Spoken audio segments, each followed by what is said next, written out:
And then what I'll do is just share that link to my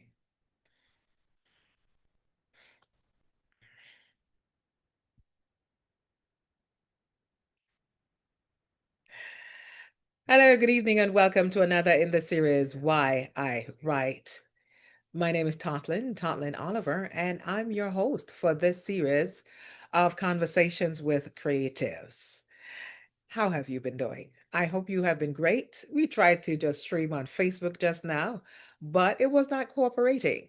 So guess what? We get to start over and stream live to YouTube. So it's good when we have some flexibility going on. How have you been? Hope that you have been great. Hope you've had a great Monday and you're ready to get involved with another deep conversation here on Why I Write. You know, on Why I Write, our tagline is creativity is intelligence having fun. Well, so says Albert Einstein. And I love those three: creativity, intelligence, and fun. You know, we always have that going on right here on Facebook. Well, on YouTube. We tried to stream on Facebook just now. It wasn't happening. So guess what? We're just gonna share to our Facebook page this link in order that you are able to watch us live. Okay. So let's do that. Let us do that right now because we have a very special guest. We have such a very special guest right now on Why I Write that you've got to um, join us in this conversation about. So just give me a second. Let me just make sure I have all my ducks in a row. I did make sure that I have all my ducks in a row before, but you know, technical things like to happen and you know, they like to do their own thing. So here we are together again. This weekend coming up is gonna be Father's Day weekend. What do you have planned? What do you have planned? I hope you have a great weekend planned for all the fathers and the father figures in your life. And you are ready for the full onslaught of summer. So right now, let me see now, I have shared that link to our Facebook page so our Facebook family can tune in and watch right now and participate. All right. So that's what we're looking to do right now. All right. So here we have shared that page so that folks can join us in this conversation.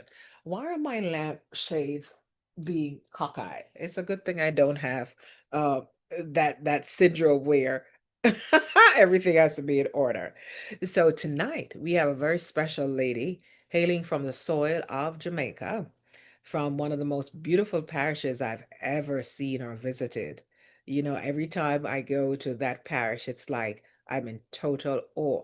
She hails from the parish of St. Elizabeth and spends her time between the United Kingdom and Jamaica.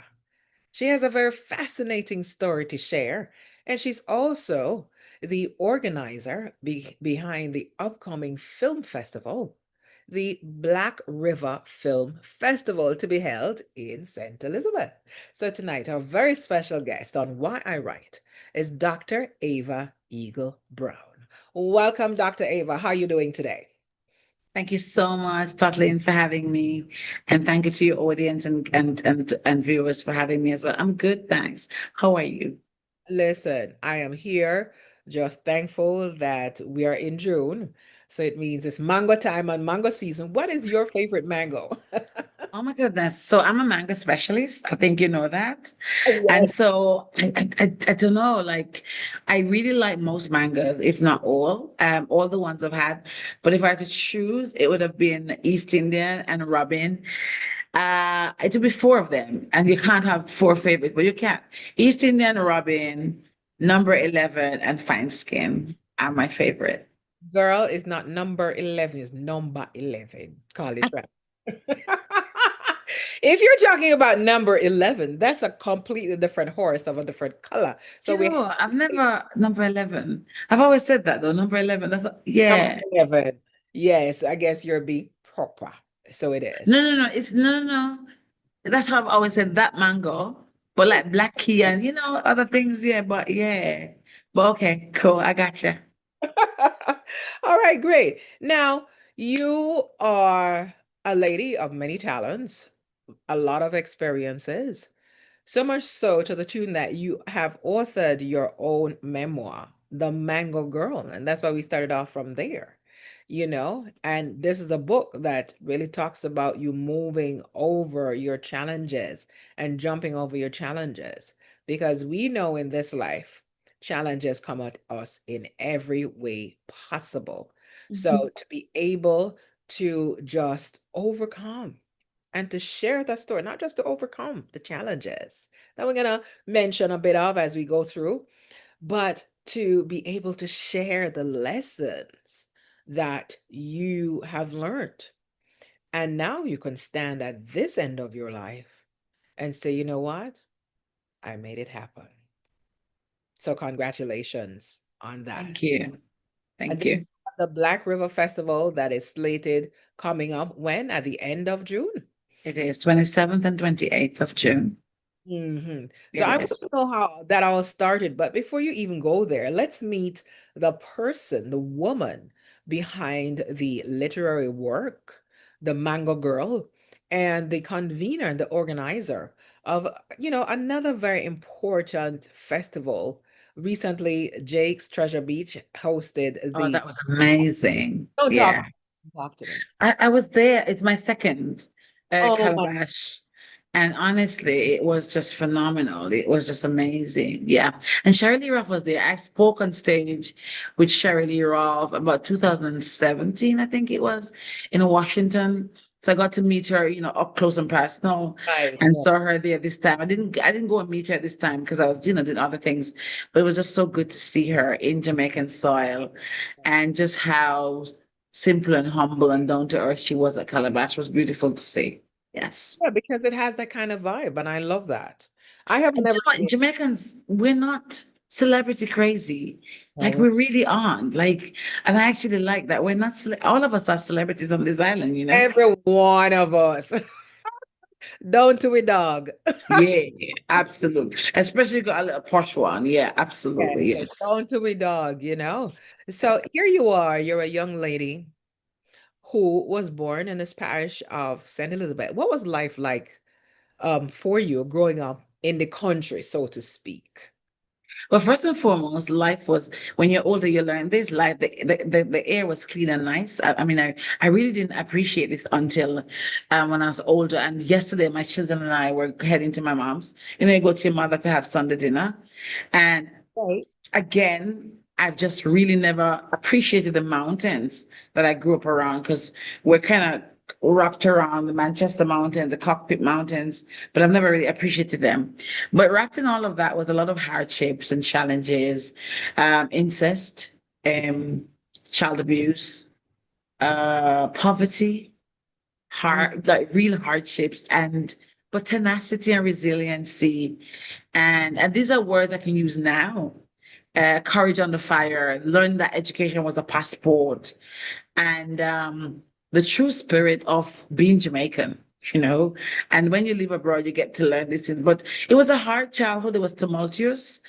But I don't knock it because in totality, because within that, there were so many pieces that today on the other side have really helped to shape who I am today. So that was what it was like. Now, you just give me that description here in about 45 to 60 seconds. We know it wasn't that quick. No. Well, we want to trace some of your twists and turns. Like, Mhm. what was primary school like? What kind of child were you? And we do this, you see, Ava, because we want to share with folks that when you come to sit down and give of yourself and write a book, when you come to give of yourself to convene a festival of a film nature, it is starting from somewhere, from yay high. And it is also indicative that it doesn't matter what turmoils and challenges you have to navigate through life, it's not your destiny. It's not, yes, it's not, absolutely. Oh, So primary school was challenging for me. I actually went to two primary schools. I went to Brace River Primary. So all of this happening, all of my schooling in terms of basic kindergarten, primary, high school, for the most part happened in St. Elizabeth. I went to Brace River Basic School where I learned my ABCs, Miss Gwen, God bless her soul. And then I went to Brace River Primary School. That was difficult. I'm the eldest for my mommy, and life was hard. My stepfather was working at the rice factory. Then we had a rice factory in Jamaica. And I remember about 9, 10 years old, he lost his job. And so my mom, who had quite a few of us at the time, became the breadwinner. And of course, these are language and words I can use now, but through a child's eyes back then. And we lived in a shack. It was I shared it on social media. So if you look for my house, I actually went back there recently. It was about 12 by 12. And I remember my mom would take a sheet with a clothesline and separate it into two bedrooms. So we just had one room, one dege room. And I said, yeah, dege. And I remember being in that room, and there were so many of us on the bed because my parents are on the adult bed on the other room in the adult space, separated by the sheet. And then us children are in that bed. And I remember somehow we were in the bed, somehow wet in the bed. And then the spring mattress would be digging you in your ribs. So the childhood was, in terms of sleep, I never spent much time sleeping. I'd go in very late. We'd sit outside on the rock stones and tell Duppy stories and Nancy stories. We didn't have veranda. We didn't have a attached kitchen. We just had a room. And so outside was where we spent a lot of our time. And I would delay going to bed early because it was uncomfortable. And then we'd get up early because it's wet and it's uncomfortable. It means going to the community pipe to get water. It means cooking on wood fire and just regular country Jamaican living. But in that as well was wrapped child caring for my older siblings, younger siblings, sorry, because I was the youngest. I was a good child. I was saying to my kids, I think it was yesterday, my mom had a few of us at the time. My mom has 10 children. Wow. And my siblings are amazing, but I just never gave my mom trouble. I had this particular compassion for her because she was young. My Mm. mom had me at 14 years old. Wow. At the time, I thought it was 16, but my mom was young, and I just almost had such. At the time, I didn't know it was compassion, but I was sorry for her. That's the word I probably would use. Yeah. And so it meant that I was always Empathize trying. with the I situation. empathize with her, sympathize with her. And I was just the one who was always trying to, like, I wanted to see her rest and get off her feet. And she was having struggles, and it was hard for her. Like, my mom really had it hard. I get emotional. My Wow. mom had it so hard. And probably that's why I have so much grace for her right now. And she's one of my best persons. And I just have so much compassion for her now Right. because I can only imagine as a teenager and I was just one of a few of the many children she had as a teenager. So, but my life was also wrapped with incest and sexual abuse. Some of the people who were meant to look after me were the ones who abused me. And like my father was meant to teach me how a man should treat me, abuse me. And I lived next to him, like literally in the Wow. backyard of him. And for years he didn't own me as his father. I was called a bastard child. And he Right. would send me Right. to the shops to buy cigarettes for him. But there's a community whisper, those whispers that kept saying that you're his child. And I remember being bullied in school because whilst I wasn't bright, and we've come to learn that I had dyslexia and I'm dyspraxic, I had a zeal and a zest for learning. And I know that from a very early age, Tatlin, I couldn't articulate what it was, but I knew I wanted different from what I grew up seeing. And Right. so I immersed myself into my books. And so even if I didn't have lunch money, I'd go to school. I remember my mom would roast the boiled dumpling. We didn't have cooking oil, so she would roast it in the coal. So she would cut it in two, roast it in the coal, and then she would brush off the bun, and she would boil lime leaf tea or boil basil, or it's called it's called basil, right? It's called basil, right? She'd boil basil tea and lime leaf tea and sour orange and fever grass and anything she could catch. And she'd give us with a little roast dumpling. I would go to school or we go to school barefooted. And so I remember being bullied and pushed into the cane fields because one, I was trying to do education, and two, there was a mockery of the fact that I didn't know who my dad was. It was a hard childhood. So that was the first primary school. The second one was when my father now had a new girlfriend whilst we're still living next door, my mom. And he actually had confided in her that I was his child. So the whispers were now being confirmed. And she gravitated towards me. My mom was not the mom who hugged you. She still isn't. She's not the touchy-feely, huggy mom. Been She learning. loved Been learning you. herself. You knew she loved you because she'd give you the last little toops of something, right? And she'd cook for you and she'd do all of that. But to give you the affection, she didn't. So my stepmother I came along next door us, and this woman would brush my hair and she would show me affection. And I gravitated towards her because I desired that. And then she turned out to tell me that my dad was my dad, which is something I yearned for. I had my mom's name for all these times, all these years. And I was not happy that kids could no longer mock me. So she then asked my mom to give me to her, just like that, like a package. Like, you know, Buju Banton song, Driver, Don't Stop at All. I was just handed like this package. And I just felt like my mom didn't care about me enough. Why would you give me away and you kept my other siblings? So she took me, my stepmother took me and went to live with my father. And, you know, it was a better house, better space. But within those walls, I was just sad. I felt abandoned, that nobody came to look for me. Nobody came to see that I was going to be okay. Now, my mom came to London when my son was born. My son is 14, so 14 years ago. And we had a conversation. I was like, Mom, why did you do that? You know, because not my, you see, my mom don't talk, yeah. But when she's in London, she's cornered, you know, and she had to speak. And we talked it over. And when I grew up with some content and some hurt and some upset. But when she came to London and explained to me that she thought she was doing the best, she thought she was doing better for me, I understood because my stepmother dressed nicely, things were looking good. I had better housing, I looked better in clothing, but she never envisaged what I was going to go through in that house. And so it was in that house that I had my first abuse. In that house, my stepbrother, my step uncle, my allegedly father, and life changed because you learn three things. You learn it was your fault, trust no one, and you become mute. And so that was the sum total of some of my childhood. But going back to my first home where I live with my mom, when my stepfather lost his job, I started trying to help the family, trying to help my mom. So I started picking mangoes, among others. I was on RJR last week, and when I did the interview, one of my, I call her my auntie, my step auntie called me, which is my stepfather's sister, Auntie Lula called me. And she said, Ava, you nearly gave me a heart attack a while ago.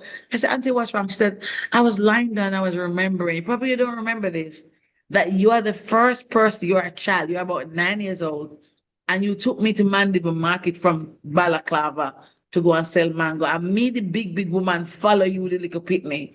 And she said, when she hear people say sometimes they don't think that my story is true, she gets really upset because she remembers that I took her to Mandeville Market. But I wasn't special. There were lots of children in the community who were doing it. It was the norm. And I remember, this is not a joke. I remember as a child being in the mango bush. So we go from the crack of dawn. Okay, you want to catch the mangoes earlier. You wanna be there before everybody else goes there. And I remember I used to see airplane on the strips loading marijuana. I remember as a child seeing that, like literally. And that was crazy. At the time, you're so scared because you're hiding in the bushes.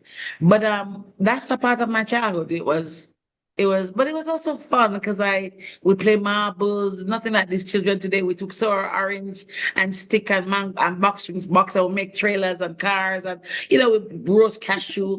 And when we finish our chores, you were safe in the community enough that your parents would let you go and roam the community so you fed yourself, right? You pick mangoes, orange, and anything.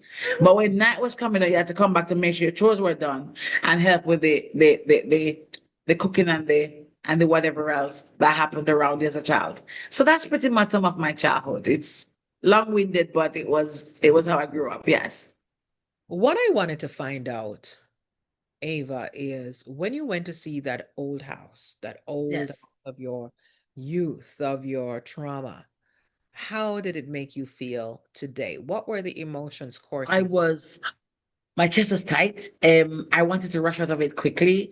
It was, I felt clustered. I was like, so we are building a house in Jamaica right now, and I'm sitting in my living room. I've just got home from work, and I'm looking at my space, and my living room is 44 by 20, living kitchen, massive space. My son plays football in here. And when I go back, even now my kids say, like my son, like, Mom, the rooms are small.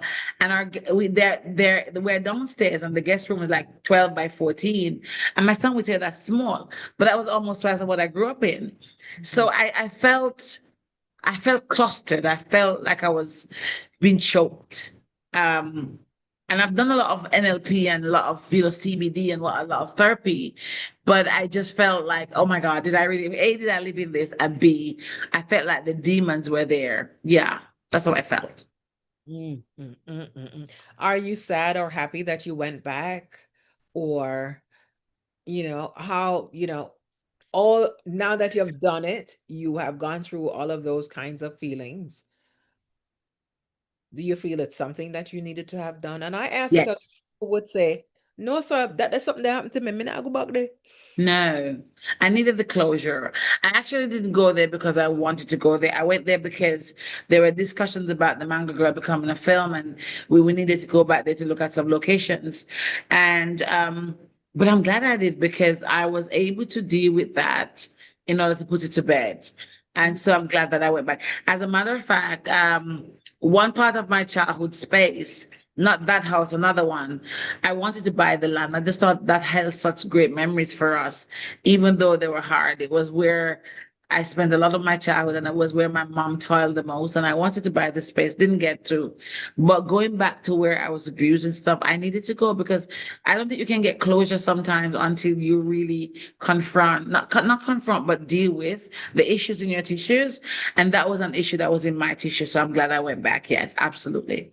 And I asked this question because you wrote a book. You wrote a I book did. about these challenges. And one would often think that when a writer, when an author decides to bare her or his soul in writing so that the world could see, the world could hear, that it usually is a cathartic exercise that helps you navigate. Now that we have this mature adult mind to navigate the horrors of what happened to you, you know? Mm. So, how did you start writing your book, The Mango Girl? I'm gonna answer it with the last part of first part of what you said. For me, it was cathartic, but not instantly because it was so much trauma. Like I've endured a lot of trauma in my life. I'm writing another book now, which I'm not ready to release. It's called Dr. Ava Brown. That's the title. Woman of Steel and Stone, literally. And I really found writing The Mango Girl, which I never intended to write because I failed English and math in high school. So I'm never an English person. I did not pass English until I went to college to become a teacher. I spoke the vernacular, and I realized that because I grew up around patois, that's all I knew. And so I believe that if you're not averse enough to jump between the two, then stick to the one that's going to help you in the academics. And so I didn't understand that. And I grew up in a community where English was never really spoken. So I failed English in high school. So writing was never something that I ever thought I was going to be good at. As a matter of fact, I was called Duds. Mm. People wrote me off. Yeah, I mean, people told That's me, that's what we don't, do. Yeah, that's what we do in Jamaica. yeah, go on, you're soon breed. You soon breed. Now where you said you soon breed. And I remember those words were spoken to me, at me. So I had a lot of self-esteem problems and issues and Because you self-love and worth. feel like Those you're good. You don't feel like you're good no, in. I'm not good. And then I came from this poverty-stricken background. So I never thought, but I know that I had a fire somewhere. There was something deep in my soul that wanted different and wanted more. But writing wasn't cathartic instantly. It was hard. It Mm. was difficult. I remember the first version of the Mango Girl I wrote, you had to decipher. that I was sexually assaulted. And then and the second one, I was like, no, I'm gonna work on this. I went and got some therapy to work on it for me because it was still a residue. And then I must tell you, writing was one of the best things I did. Not just because it was cathartic for me, but because it made it permissible for other women and men to come forward and say, actually, me too. This had happened to me. Thank you for sharing your story. And I think for me, the most profound thing about writing Mango Girl was that it helped to get a girl to take a noose from around her neck. I actually talked her through it. And for those who are listening, if there's anything that triggers you, please make sure you go to the right appropriate. I'm sure you put that in the post, the signpost. I'm very conscious of things like that. But it has helped to save so many lives and it healed so many people. But more than that, I feel that writing for me was my conversation. It was my shrink. It was the way I was able to afford a shrink. It was my way of oozing and getting rid of the pus that was growing inside of me. It was my way of getting my issues out of my tissues. And to answer the last part of the question, I didn't set out to write. So when they were talking about my dad being my dad, I went home and asked my mom. I can see the coffee trees now. We had coffee trees separated us between a coffee trees were between us and his house. And literally, we're talking about, I'm not exaggerating, but a half a minute walk. And literally, we could put on the pot and go beg Skellen at his house. And I remember one evening when I came home from school, having been pushed in the bushes by a girl. I'm not going to call her name now. She's in the US. And I came home and I wanted to understand from my mom, like, Mom, I want to know this. So you must be seen and not heard. That's the error, right? And I wanted to understand, like, who is my father? Is this true? So I asked my mom the question, and girl, the beating she gave me figuratively cut my tongue off and put it in my mouth. So I understood that I must shut up. I must not ask those questions. How dare me? How dare you insult your mom like that? And if you're a Nigerian mother, you say, child, you they crazy. You they crazy. So I kind of felt like, how dare me do that? So I started writing on little pieces of paper. You remember scandal bag, those black bags? And I started writing questions and would talk to the coffee trees and they became makeshift diaries, right? And I started carrying this bag around. And then I went to high school. I wasn't even telling about my high school experience. You have to read that in the book. But I got into high school at the Carteret High School. And Mike Henry gave me this long writing book. I never forget it. And I started to write in the book rather than writing the little pieces of notes. And when I went to London, I took the book with me. And then I started typing the book I got the laptop, started typing it onto a computer. And then I was sitting in Stratton Park with a friend of mine called Camellia. And I was sharing my experience with her now of being held up at gunpoint and raped in Jamaica and all the other things that happened in my adult life. And she's like, girl, that is a story. You should write a book. So I started to believe her. And so I typed this thing up and girl, guess what, Tatlin? I put it on a memory stick and I lost it on the bus in England. Oh, Lord Jesus. Lost everything on the bus. Oh, you're And not unique. So many people have lost their first manuscripts. I lost it. And so on the bus, but when I wrote the script, I don't know why I had this little sense to write, like, if you ever find this, please return to. Yeah. And I put my number in there and a Samaritan found my floppy disk and called me and gave it back to me. And so I wrote it and I had a friend called Na from Ghana and Na had published and I started asking her about how you went about this. Not able to afford publishing, but I was studying at the University of Wales. I was doing a master's at the time. I was getting a divorce and life was tumultuous again. Because one of the things I learned is that when you're not healed from certain traumas, you attract the kind of repetition and all of that. And I was in Norway and I went to Norway to work and I had a coursework to submit for my master's. And there was so much going on in my life. I just was burdened. I just couldn't cope. So I took the shortcut route.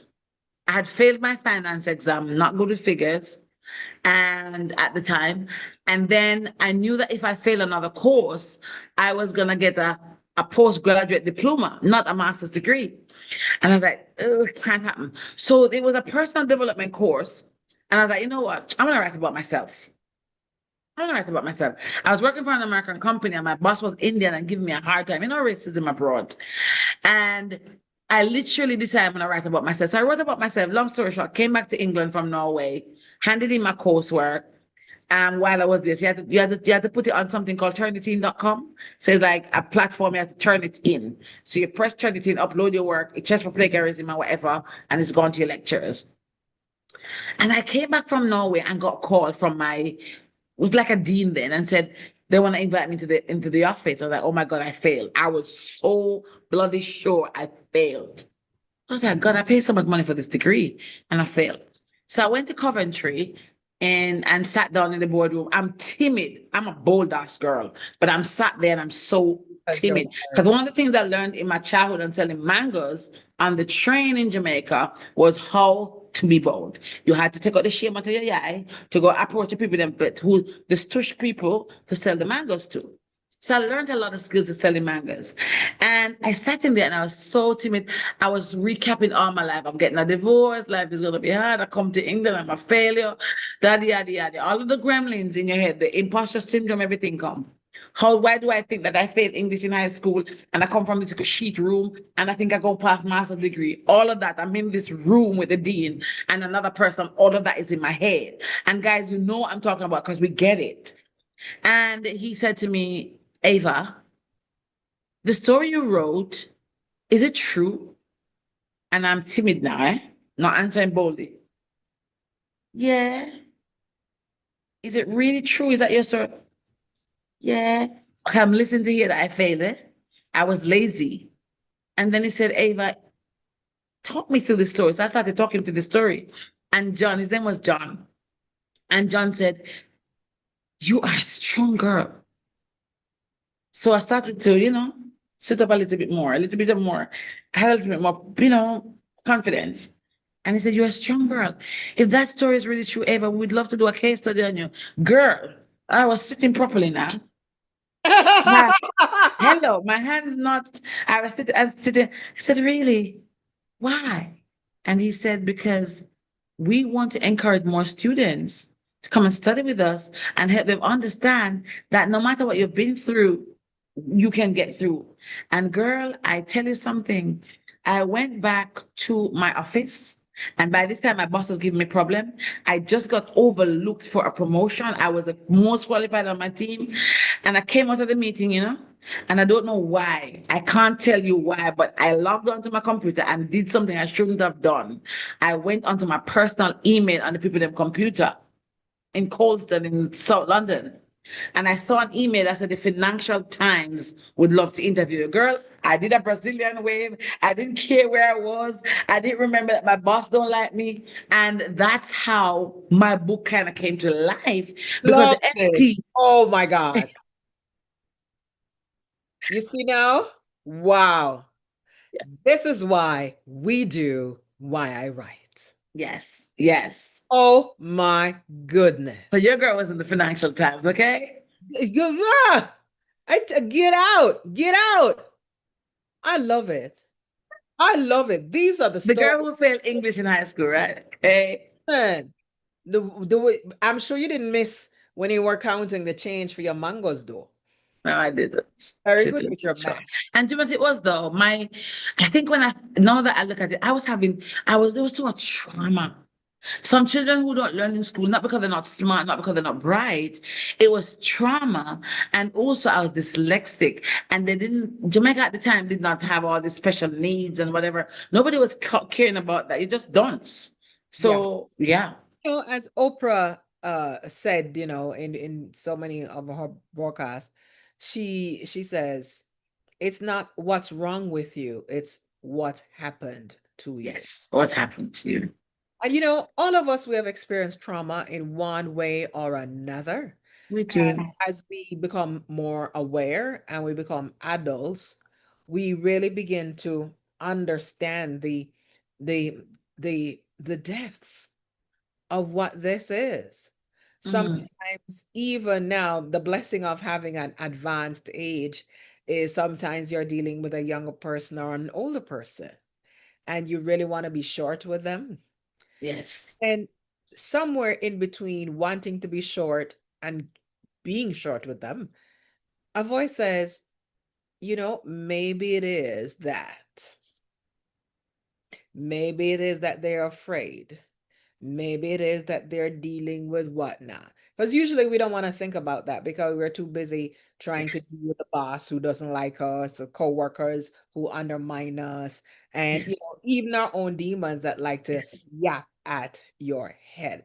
I love how your story came together, how it was born, and how it's been wanting to be born from the time you wrote on scratches of paper and navigating with the coffee tree then. That Yes. kind of reminds me of the story. There's a story by Erna Broadbach. I can't remember the I don't want to call the wrong book title. Maybe Andreen, you know it?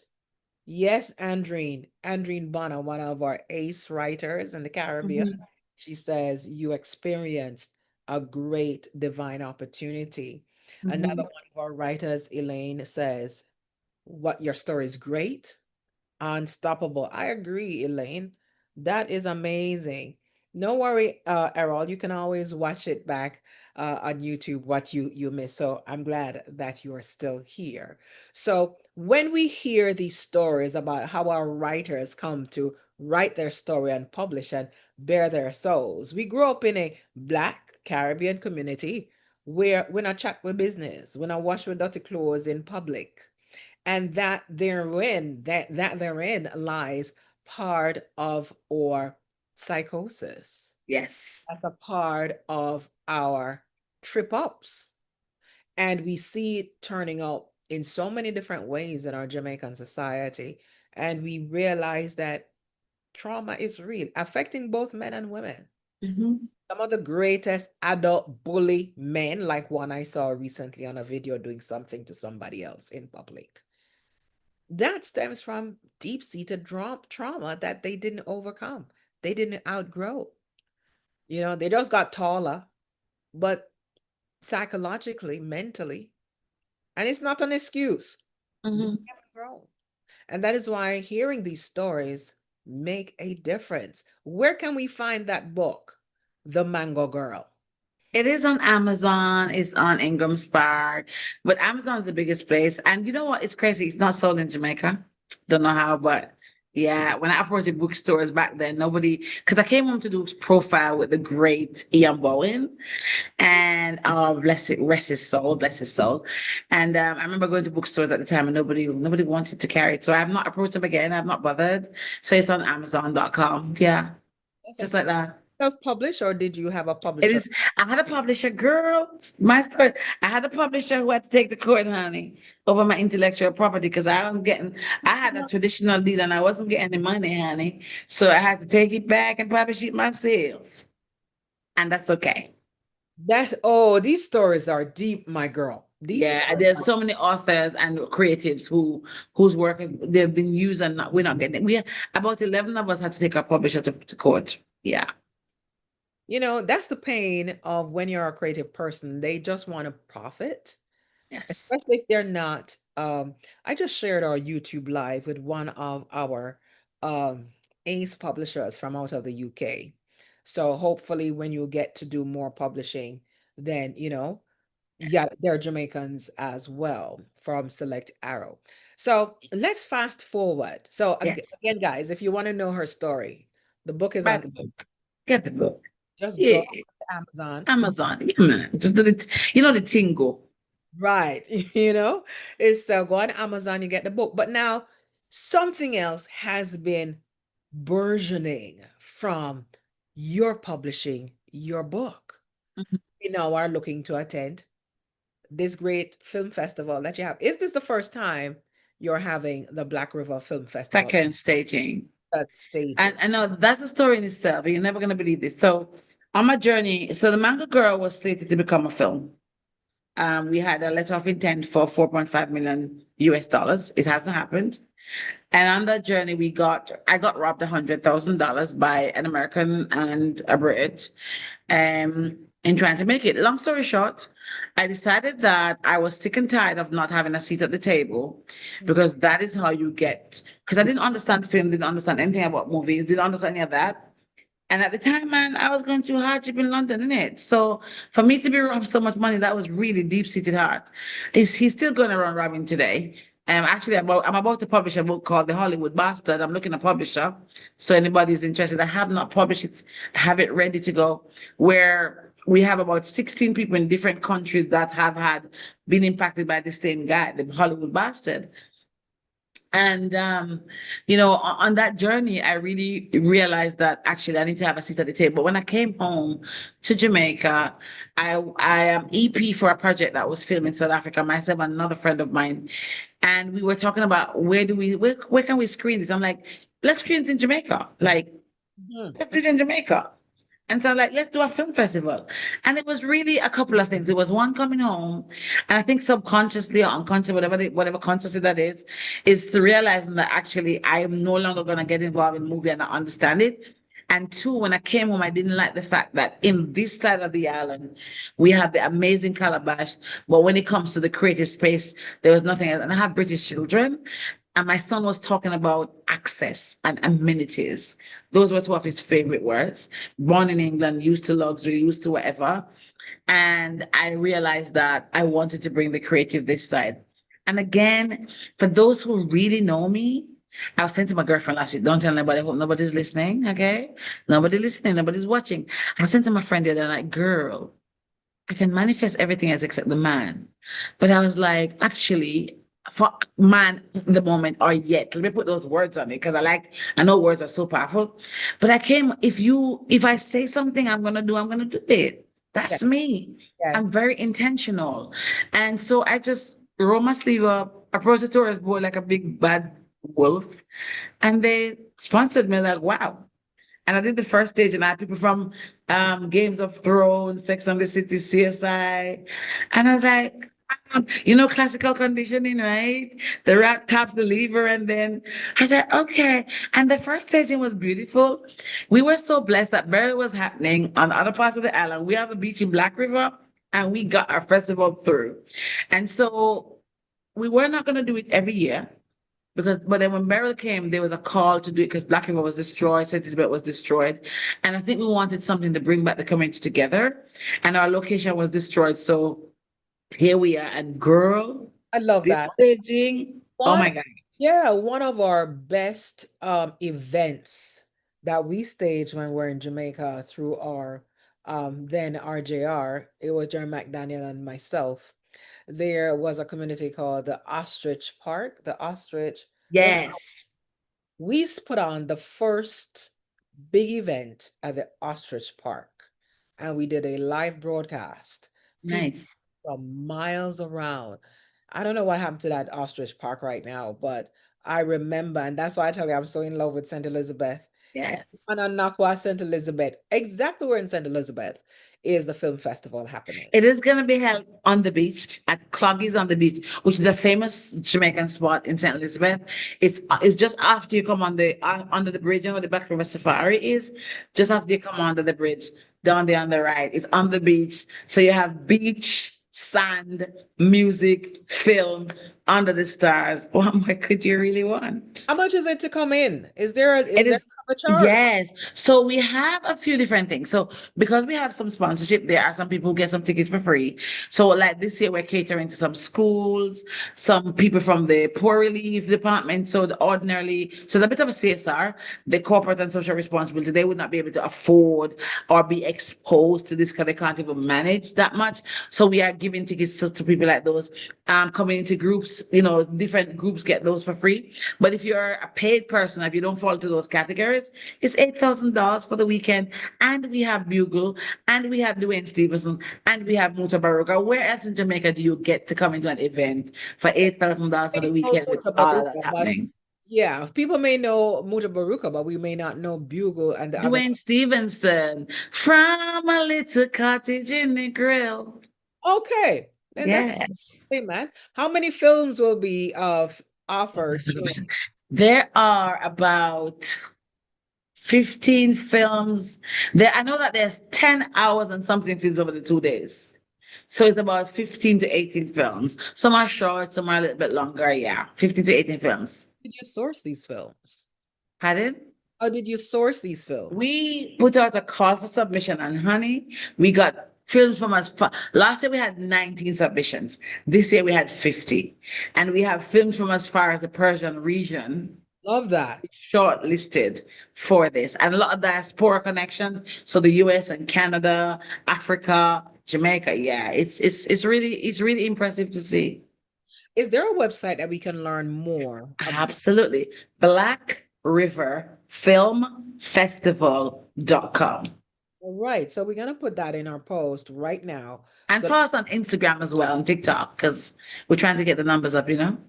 all right, so let us type this in again. Um, find out more at Black River River Film Film Festival.com. com. Yes. People, tell everybody about this. And let's see if the hyperlink comes up. No, the hyperlink doesn't come up there. So let's drop that post in Facebook where, folks are able to do that. Let me see. Black River. I'm making sure this Film Fest. Yes. you can write it down. And Black River has such history and story. Remember that? First place to get electricity, all of that good stuff. Yeah. Yeah. To learn more, plan your weekend. And Yes. give us that date again, please. It's the 27th and the 28th of June. I want to say this because I think it's important. I know you're wrapping down. I'm a teacher and I taught. And so I have a youth festival arm. We did the youth festival last year in June, but it clashed with exams. So this year we had it in February because we are getting older. Let's face it. We're getting younger, but there's younger still. So we have to bring the younger ones. As Stormzy would say, the youngers. We're going to bring the youngers along. So we have a youth festival that's associated with the festival. And in that, we pour into the youth, just like we do the adults. And it's the same format, but it's all about the young people, especially in rural Jamaica. Yes, yes, yes. In another couple weeks, we're going to be speaking with another organizer of another festival that's coming up, where we are indeed promoting the youth too, the youth Yes. activity, because, in our Afrocentric culture, our business is to pass on the information, Yes. pass on the skills, pass on the creativity. Tell them, say, no make, Bob Marley has a line in his song, and he says, you know, don't worry about this, don't worry about that, because none of them can stop the time. So Yes. don't worry about AI. Don't worry about AI and your creativity. Because Yes. I use AI, Oh, but I do too. We need to embrace it because it's yeah, not going anywhere. I use it, but AI ain't good like me. No. AI saves me time, and I still go over what AI gives me. Yes. So when we have the opportunity to invest in our youth, whether it's providing the products and the opportunities, listen, girl, you have to come back and talk to us some more. I Yes, will. we I have to will come back. I promise. I will. talk some more, because I think that I'll be in London then. Yeah. Let's talk about on the other side of the pond. Martha, I'm so glad that you were able to join us here tonight. Sorry about all the technical hubbub. No, do you know what it is? Everything goes the way they're supposed to go. It's been perfect. And you've Yeah, been such a great host. It's fine. And thank you to the viewers who are watching and yeah. the replayers. Hashtag replayers when you watch it. No, right? Let's see here who else may have said something before we drop off. Why Or I can't see it? you know what? You make all my patois come out. Where is it? It's on YouTube, is it? Go onto your YouTube screen. You Yes. will And see. for why, right? Yeah, I know. Create the table and drop your chair. That's what Andreen says. Absolutely. I like that. Guys, do you have any questions for Dr. Ava before I let her go? You know, I want to hear how it go. I want to Oh, hear. it's gonna be amazing. We have international press coming. I was in the papers in England this week. No, Girl was hang in on. the No. paper. If you're gonna talk, if you're gonna twang, you have to say you were in the papers in England. Say Girl, England. I was in the papers in England, innit? No, you So England. You have to say I was in England. I've never said it like that before. I was in England in the paper, right? Just like So, that one. but But I you know what movie we're gonna be showing, which I'm really excited about, Sugar Dumpling with really, Oliver. Yeah.